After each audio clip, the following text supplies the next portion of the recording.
What is going on? Welcome back to another video. What we are going to do today should be fun, and you can do it for any car. What we have is a shift knob. I got this for a whopping, I think, $8.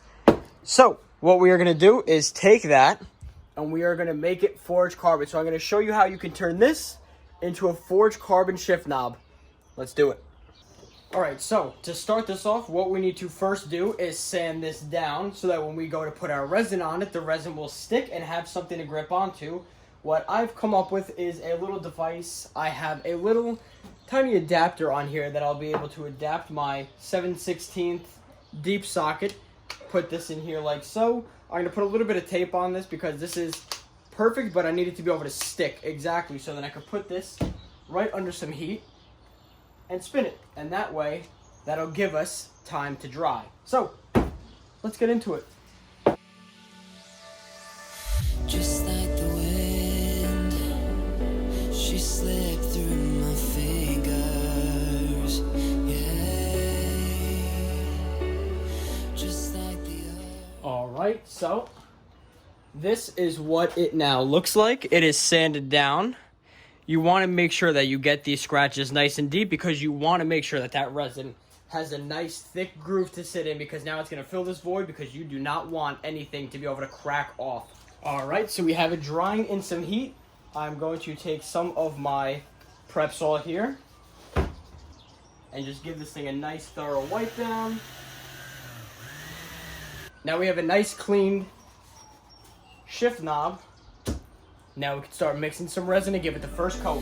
beneath fell away, and this blinding flash. Alright, so what I mixed up was just a little bit of epoxy. You shouldn't need too much for something especially as small as a shift knob. Now, I mixed in a little bit of my Ninja Black pigment. This is going to give us a nice dark base. I got this from Amazon for, I believe it was $7 or $8. So a nifty little thing is you can use a squeeze clamp like I'm going to do. I'm going to put it right around the trigger so I get a nice slow spin out of it. And we're just going to start applying. Before my eyes, and all I saw was you.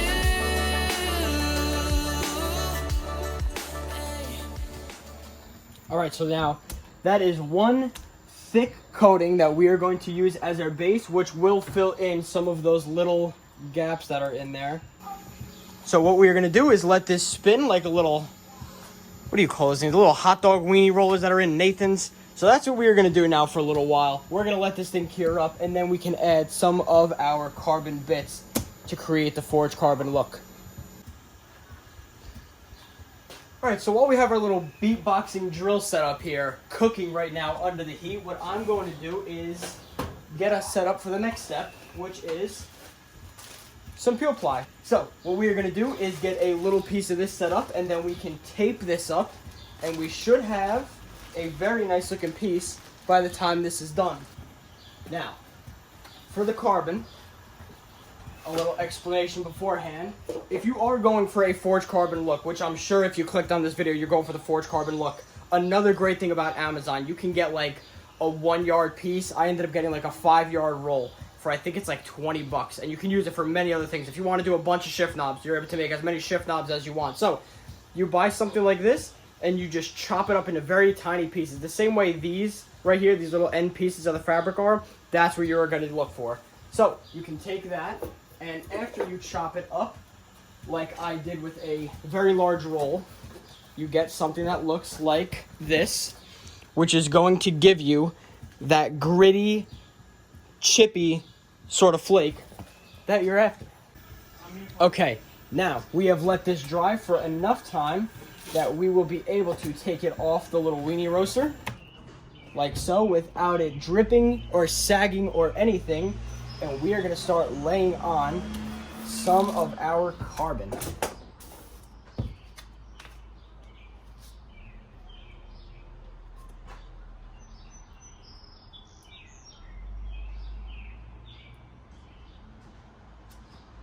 All right, or we're gonna get a little bit of a drip. That's fine.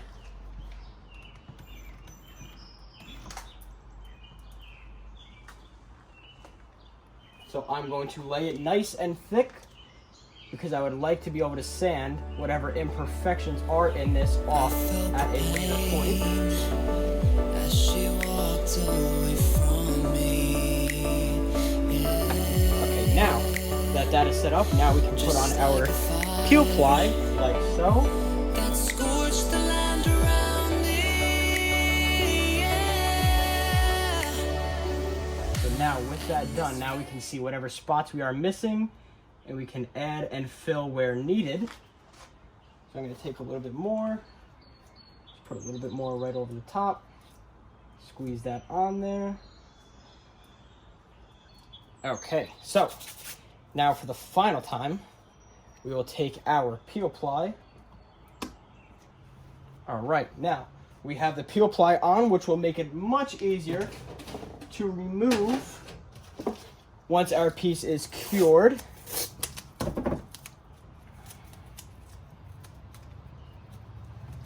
So I'm now going to compress all of this. Woo! String of hopeless dreams played before our eyes, and all I saw was you. All right.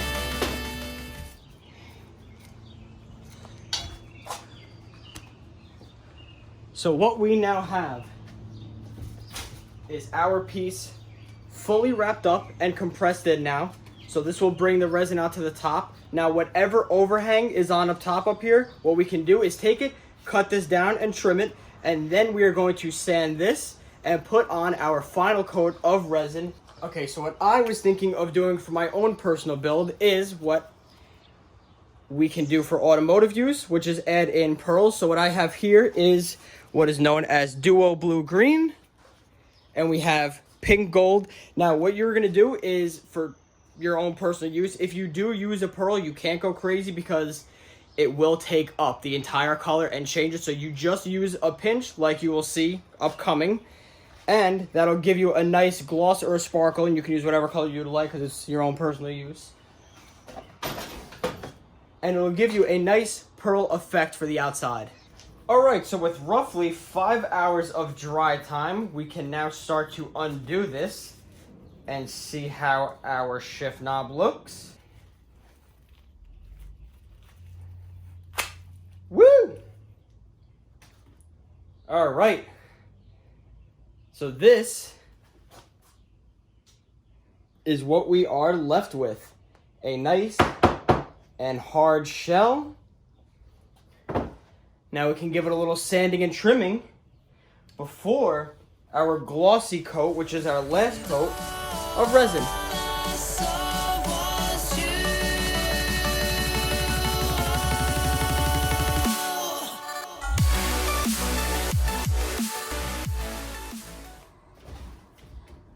All right, so this is now our sanded piece. You can already kind of start to see all the little flakes and all that in there. So I'm gonna mix in my resin. I just need a little bit of this. That's even gonna be too much, but we'll live.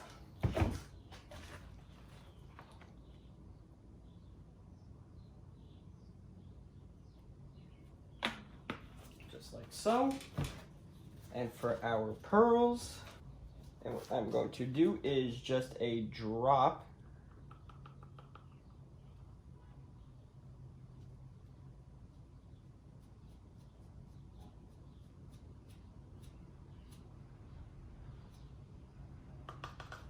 Drop of that.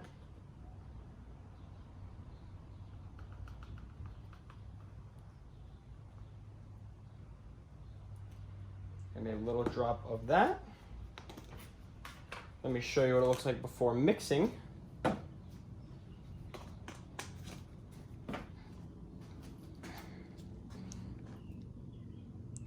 So that is how it looks before getting mixed.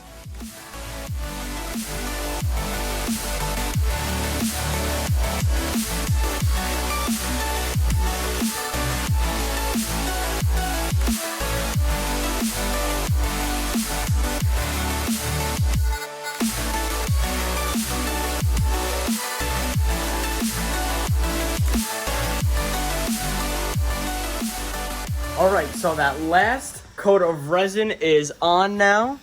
We have it spinning on the little weenie stand. And for those of you who are wondering why you should wear gloves when working with carbon, well, I'm going to show you why.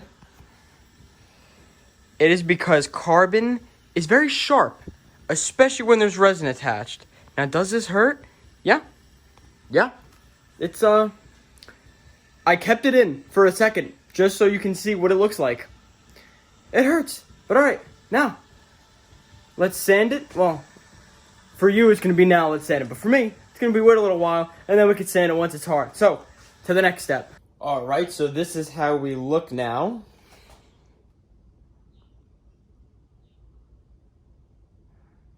You can really see all the little textures. We're going to sand this down with a little bit of 500 and work our way up through the grit. And then we can polish it, and it's complete.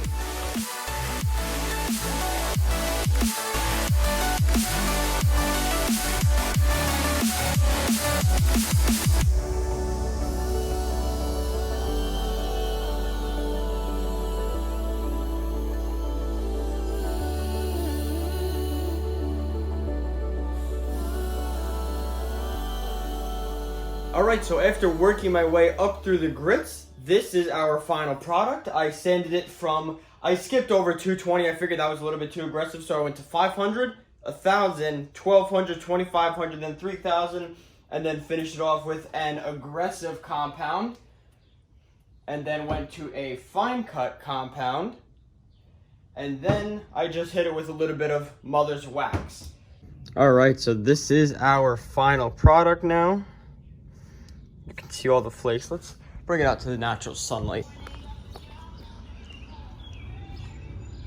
There we go. Now you can really see all the flakes.